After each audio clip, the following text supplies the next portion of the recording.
Chirality refers to a geometric property of an object that is not superimposable on its mirror image. In other words, if you look at an object in a mirror, its reflection is different from the original object itself. To understand this, just look at your own hands. Your left and right hands are mirror opposites. You can't rotate them to make them look identical. A left-handed glove will never fit comfortably on your right hand. At its core, chirality means a molecule and its mirror image are not the same, even if they have the exact same atoms and bonds. To understand why, we need to think in 3 dimensions, not just on paper. Imagine a carbon atom bonded to 4 different things, say hydrogen, chlorine, fluorine, and a methyl group.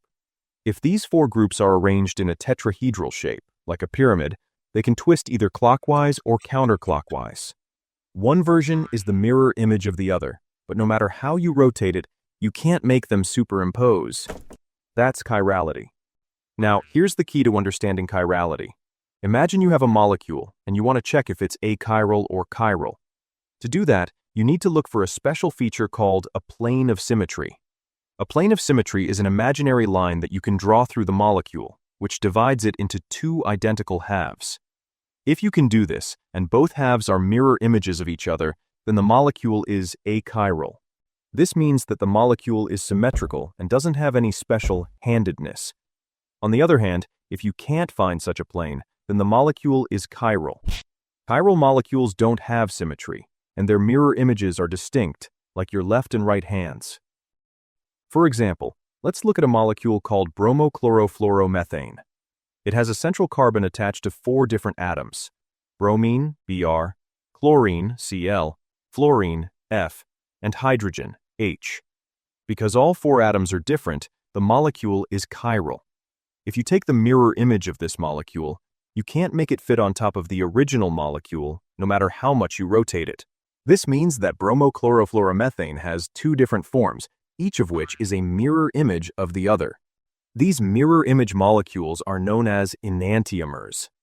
They are a special kind of molecule called stereoisomers, which are molecules that have the same number and types of atoms, but are arranged differently in space. What makes stereoisomers interesting is that even though they have the same atomic connections, same roadmap of atoms, the way the atoms are arranged in 3-dimensional space is different. Enzymes, receptors, and proteins are also chiral. So when a drug enters your body, only one enantiomer may bind correctly. The other might do nothing, or worse, cause harm. Thalidomide is a tragic example. One form eased morning sickness, the other caused birth defects. Even everyday experiences depend on chirality. Limonene, found in citrus peels, smells like oranges in one form and lemons in the other.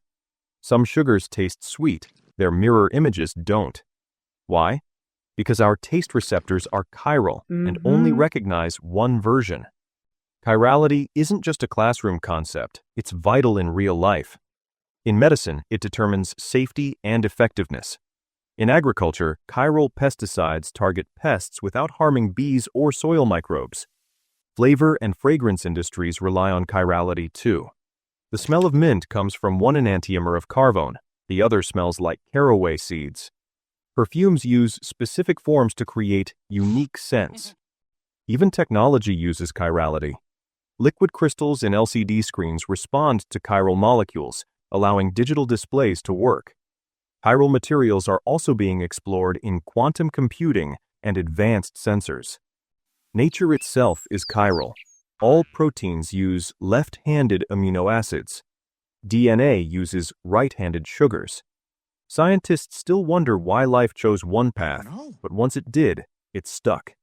From life's building blocks to modern medicine and tech, molecular handedness matters. Understanding chirality helps us design safer drugs, better flavors, and smarter materials. In a world built on atoms, sometimes the difference between right and wrong comes down to a single twist in space.